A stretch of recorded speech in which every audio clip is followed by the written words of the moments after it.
તો સુરતના નાસીનગરમાં ડિમોલિશનનો મુદ્દો ગરમાઈ રહ્યો છે। ગોટાળાવાડીમાં મકાન ફાળવણીની ચર્ચાથી વિરોધ। ગોટાળાવાડીના રહીશો મનપા કમિશનરે રજૂઆત કરવા માટે પહોંચ્યા છે। ટેનામેન્ટમાં રહીશોએ વિધર્મીઓને મકાન ન ફાળવવા માટે માંગ કરી। વિધર્મીઓને અન્ય સ્થળે મકાન ફાળવવામાં આવે તેવી માંગ છે। જો વિધર્મીઓને મકાન ફાળવવામાં આવશે તો ઉગ્ર આંદોલન કરવામાં આવશે।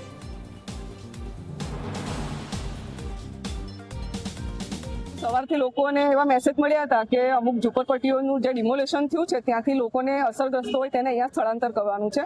તો લોકોની એવી માંગણી છે કે આપણે એવી રીતે નહીં, કોર્પોરેશન અફોર્ડેબલ હાઉસિંગમાં જે પ્રમાણે ફોર્મ બહાર પાડે છે, તેનો ડ્રો કરે છે અને સરકારની જે કિંમત હોય તે પ્રમાણે મકાન આપે છે, તે પ્રમાણે આનું કરવાનું છે। કોઈ પણ અસરગ્રસ્તોને અહીંયા વસાવવાના નથી।